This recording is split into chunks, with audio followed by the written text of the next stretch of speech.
Seules les meilleures équipes peuvent jouer la Ligue des Champions, mais chaque année, un club finit par se faire humilier. Alors, dans cette vidéo, on va voir la pire équipe de chaque Ligue des Champions. Et le premier club qu'on va voir se faire humilier était pourtant le plus titré de son pays, le Maccabi Tel Aviv. En 2015, ils étaient champions non seulement de la Ligue israélienne, mais aussi de la Coupe nationale. Ils sont tombés dans un groupe avec Chelsea, le Dynamo Kiev et Porto, donc on attendait quelque chose d'eux. Mais dès le premier match contre Chelsea, douche froide, 4-0 pour les Londoniens. Et pourtant, ils pouvaient encore se rattraper. Ils allaient jouer à domicile contre le Dynamo Kiev. Mais, nouvelle défaite, le moral a chuté et au Portugal, ils ont perdu contre Porto. Au retour à la maison, reperdu contre Porto, puis encore un 4-0 encaissé face à Chelsea. La situation devenait vraiment mauvaise. Il ne restait plus qu'un seul match contre le Dynamo Kiev. Mais pour finir leur campagne de manière cruelle, ils ont perdu seulement 1-0. Avec 6 défaites en 6 matchs, le Maccabi Tel Aviv a encaissé 16 buts et n'en a marqué qu'un seul. Ah, et on va classer chaque campagne pour voir laquelle a été la pire des 10 dernières saisons. Au moins, le Maccabi a réussi à marquer un but, mais l'équipe suivante n'a même pas réussi ça. En 2016, un autre club dominait totalement son pays, le Dinamo Zagreb, en Croatie. Ils avaient remporté le championnat et la Coupe nationale. Ils étaient habitués à gagner. Mais être le meilleur en Croatie ne signifiait rien en Europe. Écrivant leur premier match contre Lyon, une défaite retentissante 3-0. Ensuite, ils ont affronté la Juventus, mais cette fois sur leur propre terrain. Il était temps de montrer à leurs fans qu'ils pouvaient se battre. Mais les choses ne se sont pas vraiment passées ainsi. Dybala, prova il tiro da fuori, rete! La Juventus leur en a mis 4. En seulement 2 matchs, le Dynamo Zagreb avait déjà encaissé 7 buts. Puis, ils ont perdu à domicile contre Séville. Et à la 4e journée, face à Séville encore, nouvelle humiliation. 4-0. À ce moment-là, ils n'avaient toujours pas marqué le moindre but. Mais ils pouvaient encore espérer trouver le chemin des filets contre Lyon. Sauf qu'en deuxième mi-temps, c'est Lyon qui a marqué et a gagné 1-0. À ce stade, le Dynamo était déjà totalement éliminé. Ils voulaient juste éviter une nouvelle humiliation. Alors, contre la Juventus en Italie, ils ont surtout pensé à défendre et ont seulement perdu 2-0, terminant cette campagne horrible. Avec 6 défaites en 6 matchs, le Dynamo a encaissé 15 buts et n'en a marqué aucun, pas même un. Ils ont fini avec la pire campagne de l'année, égalant la différence de but du Maccabi Tel Aviv. Mais comme ils n'ont marqué aucun but, c'est la pire performance de la vidéo jusqu'ici. Petit spoiler, le Dynamo ne finira pas comme le pire club de la vidéo. Alors, même si le Dynamo n'a jamais réussi à aller loin en Ligue des Champions, le prochain club à se ridiculiser est en réalité double vainqueur. La saison 2017 à 18 a vu passer quelques petites équipes, comme Maribor en Slovénie. Mais personne n'a été aussi mauvais que le Benfica. Le Benfica était le champion portugais en titre 4 fois consécutives, mais venait de vendre des joueurs comme Ederson et Nelson Semedo. Alors, le premier choc est arrivé dès le match d'ouverture, contre le CSKA à domicile, et ils ont perdu 2-1. Une défaite amère, mais rien comparé à ce qui allait suivre. Leur prochain adversaire était Bâle, de Suisse. Bien sûr, Benfica pouvait gagner celui-là, mais ensuite...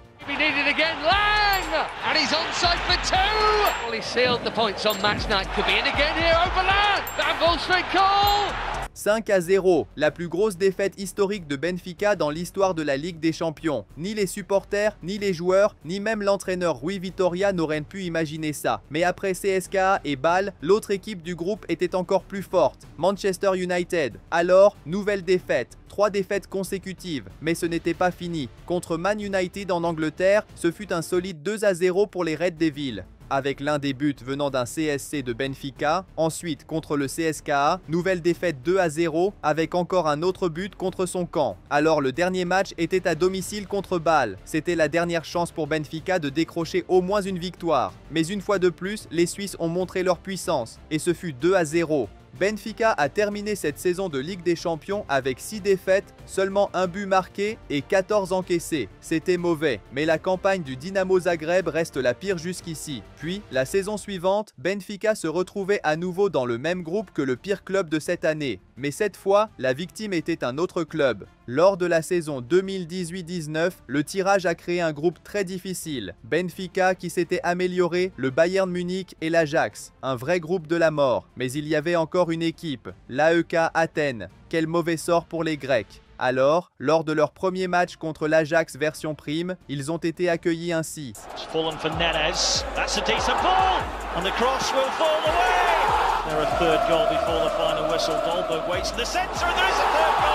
3-0, un début terrible. Ensuite, ils affrontaient Benfica à domicile. Mais cette fois, Benfica avait renforcé son équipe. Alors même si l'AEK a réussi à marquer 2 fois, Benfica a inscrit 3 buts. Le prochain adversaire était le géant Bayern Munich. Il n'y avait donc aucune chance. 2-0 en Allemagne, puis encore 2-0 à domicile. Leur seul espoir restait de décrocher au moins une victoire. Mais alors que l'effectif de l'AEK était évalué à 39 millions d'euros, Benfica valait 10 fois plus et l'Ajax était estimé à plus de 400 millions d'euros. Alors, lors du match suivant, ils ont de nouveau perdu contre l'Ajax et contre Benfica, ils ont reçu le dernier coup de grâce. Grimaldo, L'AEK a marqué seulement 2 buts et en a concédé 13. Mais étonnamment, leur campagne était toujours meilleure que celle de Benfica l'année précédente. Ensuite, passons à la saison 2019-2020 avec une équipe qui avait la pire défense jusqu'à présent. C'était un club qui s'est retrouvé dans un groupe avec Liverpool, Naples et Salzbourg. Genk de Belgique. Genk n'a pas eu de chance, ils n'avaient pas joué dans le tournoi depuis 2011 et leur premier match était contre Salzbourg qui comptait une jeune star nommée Haaland.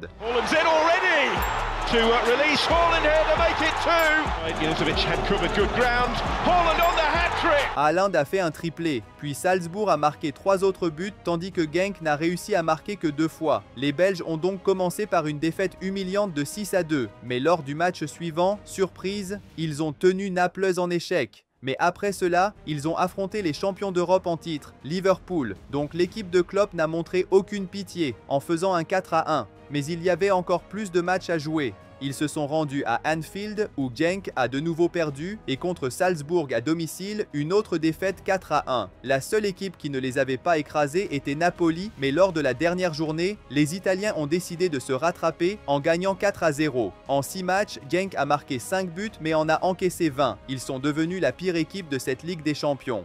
Mais contrairement aux autres équipes de cette vidéo, ils ont au moins obtenu un match nul, donc ils étaient légèrement meilleurs. Passons maintenant à la saison 2020-21 qui a commencé avec des stades vides, mais pour certains supporters, c'était plutôt une bonne chose, car ils n'avaient pas à voir leur équipe se faire humilier en direct au stade. Ferencváros de Hongrie s'est qualifié pour la phase de groupe pour la première fois depuis les années 1990. Mais ils se sont retrouvés dans un groupe extrêmement difficile, aux côtés du Dynamo Kiev, de la Juventus et du Barça de Messi. Alors, lors de leur premier match, l'équipe de Messi les a accueillis de manière humiliante. Here comes Messi.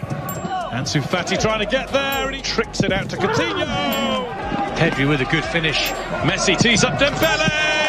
5-1. Ensuite, ils ont affronté le Dynamo Kiev, où grâce à un but à la 90e minute, les Hongrois ont réussi à obtenir un match nul. Mais lors du match suivant, ils ont affronté la Juventus, perdant 4-1. Ensuite, le prochain match était contre la Juventus en Italie, mais Ferencváros s'est bien battu, marquant même un but. Cependant, la Juventus est revenue pour gagner à nouveau. Après cela, ils ne pouvaient pas se remettre. Contre Barcelone à domicile, c'était 3-0, et lors du match final, ils ont perdu contre le Dynamo. Avec 5 défaites et un match nul, Ferencváros était la pire équipe de cette saison. Leur plus grande réussite a été que Messi et Ronaldo ont marqué contre eux. Mais au moins, ils ont fait légèrement mieux que Genk. Jusqu'à présent, la campagne du Dynamo Zagreb n'a pas encore été contestée. Passons maintenant à la saison 2021-22, où un club a été tellement mauvais qu'il n'est jamais retourné en Ligue des Champions. Dans le groupe C, aux côtés de l'Ajax, du Sporting et du Dortmund, il y avait Beşiktaş. Cette année-là, le club turc avait remporté à la fois le championnat national ET, la Coupe de Turquie. Avec des joueurs comme Pjanic, Batshuayi et d'autres, ils pouvaient tenter quelque chose. Lors de leur premier match contre Borussia Dortmund, ils ont bien résisté, mais avec des buts de Haaland et Bellingham, ils ont perdu 2-1. Malgré la défaite, Beşiktaş a montré qu'ils pouvaient tenir la compétition. Cependant, lors du match suivant contre l'Ajax, ils ont perdu 2-0, et dans le match suivant contre le Sporting, 4-1.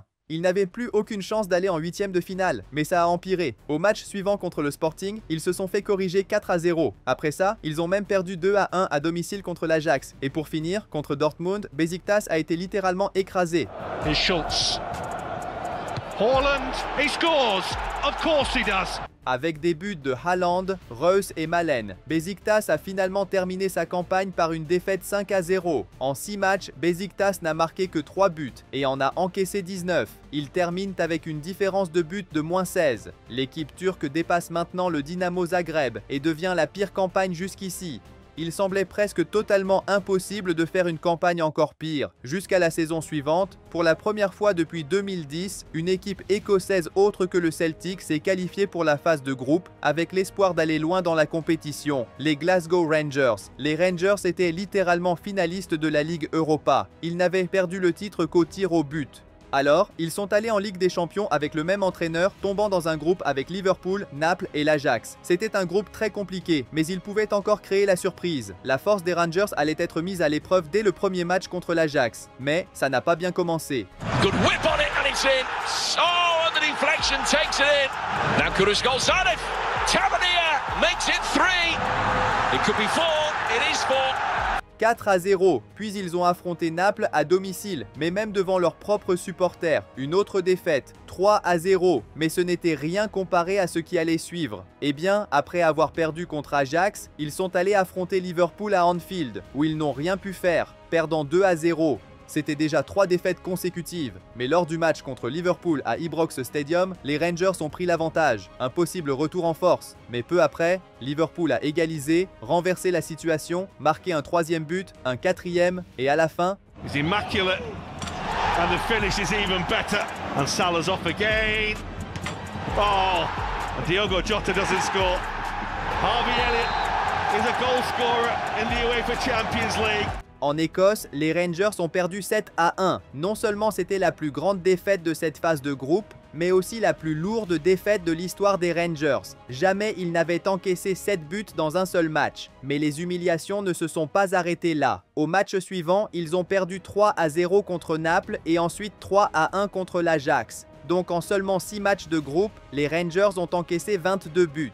Ils n'ont marqué que 2 buts et ont terminé avec une différence de but de -20, ce qui en fait la pire campagne de la vidéo jusqu'ici. Voyons si les deux équipes suivantes peuvent faire encore pire que ça. Nous arrivons maintenant à la saison 2023-24. L'équipe qui était la grande favorite, Manchester City, est tombée dans un groupe avec Leipzig, Young Boys et l'Étoile Rouge. L'Étoile Rouge est la meilleure équipe de Serbie, entrant dans le tournoi en tant que vainqueur actuel de la Coupe de Serbie ET du championnat national. Mais la Ligue des Champions est un autre niveau. Donc, lors du premier match, ils ont perdu 3-1. Ensuite, ils ont réussi à décrocher un match nul contre Young Boys. L'Étoile Rouge pouvait encore espérer quelque chose. Mais contre Leipzig, ils ont perdu les 2 matchs, perdu contre Young Boys. Et enfin, ils ont de nouveau été battus par Manchester City. Avec 5 défaites et un match nul, l'Étoile Rouge a marqué 7 buts mais en a encaissé 15. Différence de but, -8. Ce n'est définitivement pas aussi mauvais que les autres équipes que nous avons vues jusqu'ici. Mais c'était la dernière fois pour une phase de groupe classique. La saison 2024-25 a introduit la phase de ligue, où chaque club joue 8 matchs contre différentes équipes. C'est un format qui pourrait permettre aux petits clubs de réaliser une campagne surprenante.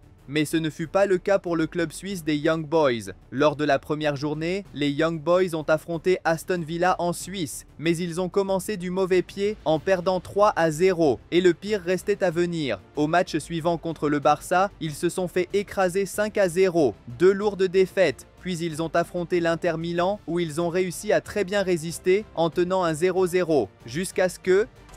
In from Federico Di Marco and turned home! Truly by Marcus Thuram!